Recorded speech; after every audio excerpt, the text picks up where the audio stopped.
Ten preview time, starting with a Friday night game on the West Coast, pitting my Rutgers Scarlet Knights against the USC Trojans in a game that at the beginning of the year I never felt this was a good matchup. Most Rutgers media journalists, podcasters don't feel this is a good matchup for Rutgers, despite USC being 3-4 and having trouble closing out games. I just feel that they have too many quality players, too many guys that can make plays, and USC hasn't been able to close out games. So, I already went through my breakdown of what Rutgers may have to do to be successful. It's going to be a challenge, but I think it's going to, as a 14-point, 2-touchdown underdog, I think there's going to have to be some good fortune and luck involved. We talked about how USC averages about 433 yards a game, even 400 yards a game in losses. They just haven't been able to close out. And we talked about how even in their losses, with the exception of one game, time of possession is about even, which means if you can control the pace of the game, keep the time of possession even, and pull something out in the end, you have an opportunity to beat USC. I think we never match up well against high-powered offenses. And we'll have to have some luck mixed in with some timely plays like against Washington. They had 550 yards against us. They were able to move the ball in the passing game with Will Rogers and running it with Coleman, who up until that point really wasn't a dominant back. He didn't really have a lot of yards. I kind of guess that's maybe because Will Rogers was getting the lion's share of the plays. Nonetheless, in that game, we had some, interesting calls. Washington had running a guy run onto the field after a botched or blocked field goal attempt and was penalized. We were able to score after that. Washington not being able to finish drives. USC, 92% in the red zone, so that's going to be a difficult task, but we'll need something like that. An untimely penalty on USC's part, a fumble, an interception, need to get some turnovers any way possible. We haven't been getting to the quarterback as much as we like. So as far as us getting a strict sack and fumble and causing disruption to Moss to throw an untimely interception, I'm not real confident in that. Both these teams, nonetheless, are kind of in a similar place. Who's going to be the one that breaks their 3-game losing streak? Happen to feel it's going to be USC. They're at home. A lot of chatter all throughout the season how if we're going to lose a game, this was going to be the game. We have to go out to the West Coast. Late night game starts at 11 p.m. Jet lag, yada, yada, yada. Somehow UCLA, with one of the worst offenses in the country, was able to come in and beat us 35-32. Washington, despite the loss, was able to move the ball effectively against us at home. And Wisconsin, okay, they're only halfway across the country, but they came in and started to get well against us. Actually, they started to get well against Purdue the week before, but nonetheless, they're picking up the momentum now. They came into Piscataway and blew us out. So I think we'll need some help. We'll need some help from the officials. We'll need some help with mistakes from USC. Moss, pretty good. Obviously not Caleb Williams, but he's completing 64% of his passes, 14 touchdowns. 5 interceptions, but they also can run it. Woody Marks, 118 rushes, 661 yards. Quentin Joyner, 33 rushes for 300 yards. It's like 9 yards a pop. And they have 5 receivers with 25-plus catches. So they're going to spread the ball around. Everybody's going to get their touches. So I feel that's something Rutgers can do to increase that chances. So our ability to stop USC is going to be a challenge. We've been giving up big plays, chunk plays in the running game, missed tackles, guys wide open on offense. So that ability to spread the ball around to different guys is going to be a problem for us. Hopefully we get some luck, we get some good fortune. We can be there in the end by controlling the pace of the game, and it's not just running with Kyle. As I've said before, we need to be able to run off the pass. USC's pass defense gives up 70% completion percentage. So a strategic, well-timed, well-thought-out passing game, once again, like UCLA did to us. You figure if UCLA can, Garbers can go 32 for 38, this is going to be a daunting task for us to stop USC. But Garbers was able to complete the simple screen passes, wheel route, tight end screen to them all day long, in patterns and slants. If we can do that offensively and mix in Kyle to get 6, 7, 8 yards a carry, not let the game get away from us early, because we're not a comeback team that's going to be there in the end, like Maryland beating USC last game 29-28, Minnesota beating USC. We're not that kind of team where we can come back, but if we can be there in the end and take care of some opportunities, we haven't finished well that way. So we'll see what happens with that. Can Rutgers win? Not sure about it. 14-point underdog. Could be a blowout. Could be much worse.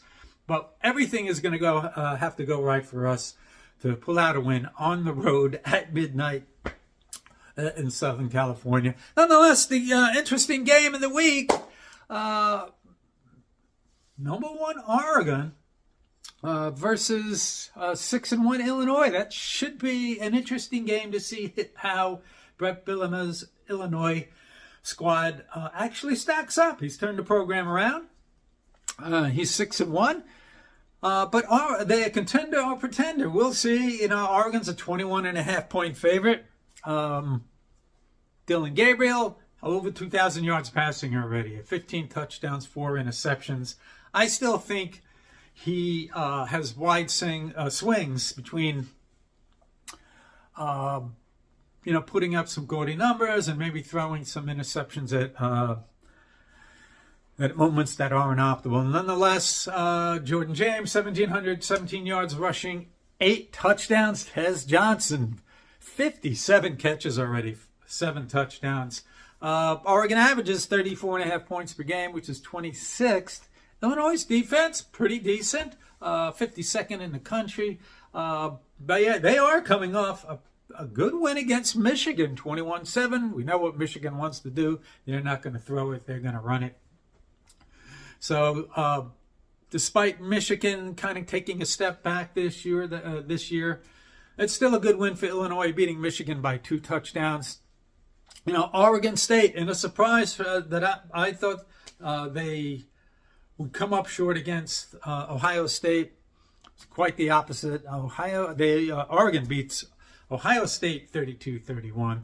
Surprisingly, Oregon's defense is ranked 22nd. So how much productivity will Illinois be able to get out of Luke Altmaier? 15 touchdowns, 1 interception. That's unbelievable.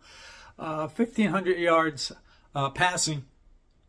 But he only had like 80 yards passing against Michigan, and they still won. So that was his least productive game. We'll see how Oregon's top defense does against Illinois.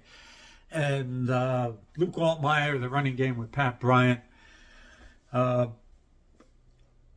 Interesting thing about Illinois, their points per game just under 30. That's, middle of pack, kind of like 62nd, but the yards is 91st. So they're going to have to take advantage of their opportunities.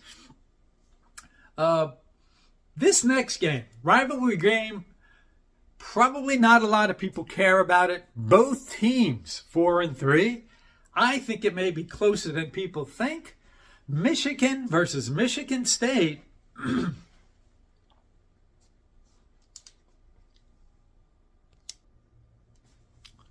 Michigan, a 5-point favorite, but these teams are really close. Michigan's defense, 34th ranked. Michigan State, 29th ranked. These teams are pretty close. Both quarterbacks are struggling.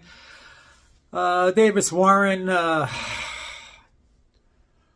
2 touchdowns, 6 interceptions. Aiden Childs, although he kind of had a pretty decent game last time out, 6 touchdowns, 9 interceptions. Their running game, Rutgers transfer, Cameron Lynch-Adams, 424 yards, 2 touchdowns. Both offenses struggle. Michigan State, only 21.5 points per game. That's 110th. Michigan, 21 points per game. They're 112th. Yards per game, 118th. Michigan State yards per game a little bit better at 91st. They're coming off a 32-20 win over Iowa, though, which was a huge surprise. Iowa, very good defensively. You know what they want to do, running the game and running the ball and playing defense. Michigan lost 21-7 to Illinois in their last game. So this game, I think, is going to be pretty close. And this can be, a rivalry Big Ten rock fight. We'll see how that one goes. Another kind of interesting game, pitting number 3 Penn State over Wisconsin. And Penn State, 6.5-point favorite. Wisconsin starting to pick up rhythm. They just came off a couple big wins, beat Rutgers 42-7 and Northwestern 30-3. They're starting to click. Offense starting to click. Braden Locke starting to click. He's got 7 touchdowns, 5 interceptions, 1,064 yards. The numbers aren't gaudy, but the momentum is there. Tawee Walker, big in the running game, 565 yards rushing, 9 touchdowns. They're overall, average about 29 points per game, 66th. The offense, though, does average 407 yards per game. That's like 56th in the country. Penn State, number 3, 6-0. Wisconsin, 5-2. Alar, in that game against USC, he passed for almost 400 yards. He had like 390 yards, which is not what Penn State wants to do. They want to run the ball, play defense, be able to throw some downfield.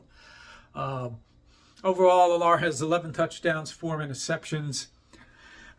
Singleton will be back in the backfield, 434 yards rushing, 3 touchdowns. Tyler Warren, 40 catches, 513 yards, 4 catches. The surprise with Penn State, I was surprised, you have your conceptions in your mind of how they want to play. Their offense averages 34 points per game.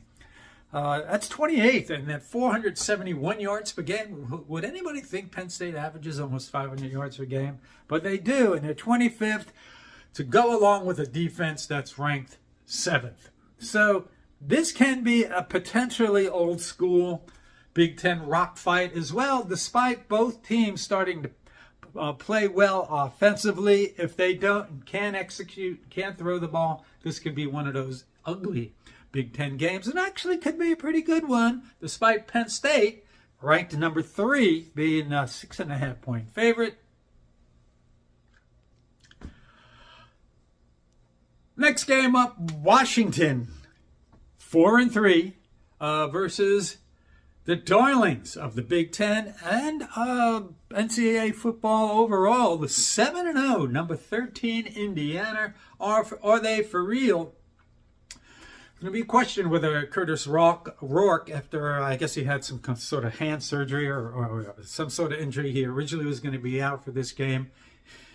Transfer from Ohio, he's been their guy. 15 touchdowns, 3 interceptions, just shy of 2,000 yards passing. When he's in there, they're humming. Number 1 offense in the country, actually, just under 49 points per game. Surprisingly, this kind of shocked me as well. Their I knew they were kind of playing well, but kind of playing well in a bend but don't break kind of way. Defense, 14 points per game, that's 7th. And yards given up is 6th. So they're playing well defensively. Washington, we saw them up front and up close and personal against Rutgers. Will Rogers still has that, run and shoot, run and gun, wide open kind of offense, pass offense going for him. Around 70% passing, 13 touchdowns, 2 interceptions. Washington can move the ball. They average 453 yards per game. That's 24th. Their defense also very good. 17 points per game. That's 16th in the country, 8th overall on yards. Could there be an upset here? Is this one of those games where you are what your record says you are, but the way that you play on the field says that you should be your record should be much better than this. You should be. The last game was a 40-16 loss to Iowa. Don't know what happened there. When Iowa puts up 40 on you, something went wrong. Iowa just wants to grind out the game and hope to play enough defense to pull it out in the end. Washington loses 40 to 16 to Iowa as a 6.5-point favorite to 7-0 Indiana. This game is going to be fascinating to me. I think Washington has the talent to compete against Indiana. Does Indiana continue on their roll? Justice Ellison has 8 touchdowns, 515 yards. Yards per game for Indiana is 513. They have over 300 yards passing per game, over 200 yards rushing. What made me think they're for real was when they just absolutely destroyed Nebraska 56-7. Nobody could have predicted that. Not even the most optimistic Indiana fan. Nebraska, a lot of talk about them the week leading up to that. How their defense, though active up front, very good. Maybe the best in the country. Didn't turn out that way against Indiana. On to Nebraska against Ohio State, a 25.5-point favorite. This might be Nebraska's 5-2. Ohio State, number 4 in the country after a 1-point loss to Oregon. 25.5-point favorites. This might be where Nebraska comes back to the pack a little bit. If they lose to Ohio State, 5-3 is nothing to be ashamed of. Dylan Raiola having an up and down kind of year. We'll watch this guy against Rutgers. Watched him against Illinois. He has the arm talent to be a great quarterback. Putting it all together is going to be, or is a challenge for the Nebraska offense. He has 9 touchdowns, 6 interceptions. As I talked about with him in the past, the Ohio State defense, which is one of the best defenses in the country. They can rattle him, get in his face. He has arm talent, but if you force him to throw it before he wants to, or you put pressure on him, he'll miss high, he'll miss a little bit wide. He's just got that powerful arm. That's how he'll miss. Nebraska likes, they have that 2 running back rotation with Dave Dowdell and Jamal Banks. They have about 667 yards and 7 touchdowns between them. But Will Howard having a good year. 14 touchdowns, 3 interceptions. Quinshon Judkins, 6 touchdowns, 491 yards. The hotshot receiver, Jeremiah Smith, 32 catches, 533 yards, but more importantly, 7 touchdowns. Ohio State offense, they're 6th in the country. They average over 500 yards per game, 43.5 points per game. Their defense, number 18. I thought their balance at the time, they had both top 10 offense and defense against Oregon. I thought that might have been able to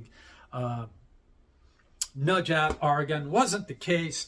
Ohio State should bounce back against Nebraska. It's just a matter of, are they going to cover the spread of 25.5 points? This next game will absolutely be a Big Ten rock fight. And it's Iowa and Northwestern. We know what Iowa wants to do. Run the ball, play defense. Cade McNamara is he's not having a good year. Northwestern, I've said in the past, is kind of like a poor man's Iowa. They don't throw the ball as proficiently as they would like. They want to run it, and they want to play defense. Northwestern quarterback Jack Hausch, 818 yards, 4 touchdowns, 2 interceptions. Not much to go off there. Running back Cam Porter, 320 yards, 5 touchdowns. Offense is ranked 129th. Defense, not so bad, ranked number 56. But they're coming off a 30-3 loss to Wisconsin. I'm surprised that game got that much out of hand. Northwestern wants to keep it close, keep it ugly. Sort of like Iowa. Cade McNamara, 6 TDs, 4 interceptions, less than 1,000 yards passing. But they're going to run it with Caleb Johnson. This guy's a stud. He's got over 1,000 yards already, 1,035 yards, 13 touchdowns. That's like almost 2 touchdowns per game. Their defense, so the offense is ranked like 102nd in the country. As you might imagine, top 15, 16 in rushing. The defense, in the 40s somewhere, low 40s, 44th. They are vulnerable against the pass, but Northwestern can't pass. So will Northwestern be able to rush the ball against Iowa? I don't think so. Will Iowa be able to do what they want to do? Running the ball against Northwestern, they should be able to, but it's not going to be easy. Northwestern's run defense is pretty good. Spread there is 14.5 points. Wouldn't be surprised if Iowa covered. But I also wouldn't be surprised if, this turned out to be a 17-14 kind of Iowa win in this game. Next game, one of those games that a lot of people aren't going to care about, and that's Minnesota versus Maryland. Minnesota and Maryland have both beaten USC, whom Rutgers faces tonight. Minnesota, 4.5-point favorite.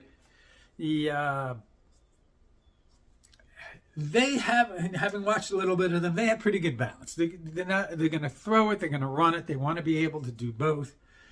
Offensively, it's 25 points per game, 88th in the country. When it comes to yards, 115th, which kind of says to me that they take advantage of their opportunities when they get them, and they're not going to go up and down the field.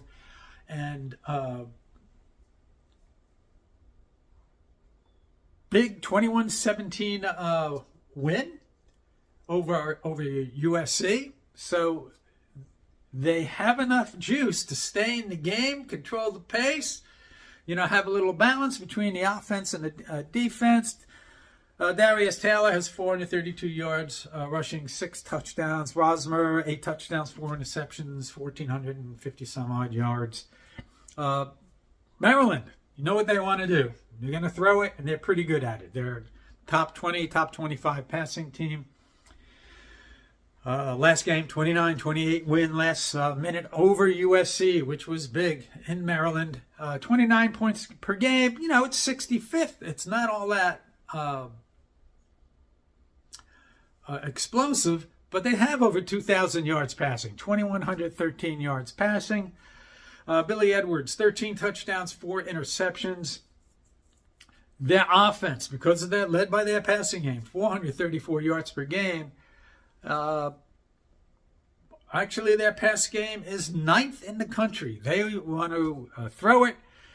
Their running game, not great, ranked 103rd. So Minnesota's pass rush, better hope that they're up to snuff this game. They need to put some pressure on Maryland, force them to run the ball, which they don't do very well. Defensively, Maryland's, kind of average, ranked 79th, but they are 15th against the rush. So if Minnesota has any thoughts about having some balance between the run and the pass, they're going to have to be effective, because Maryland's defense has been pretty good against the run, which is kind of odd the past couple years. Their front four, very active and very good against the pass. We'll see how this one shakes out. Minnesota, 4.5-point favorite against evenly matched teams. So no blockbuster games this week in the Big Ten.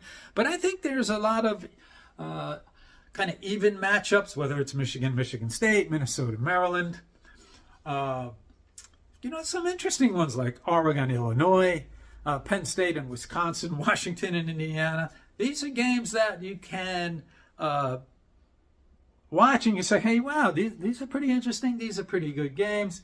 Nonetheless, there you have it, everybody. Enjoy Big Ten weekend, and we will see you the next time. I will be back with a Rutgers review, maybe even do some live shots from midnight tonight here in New Jersey. We'll see you the next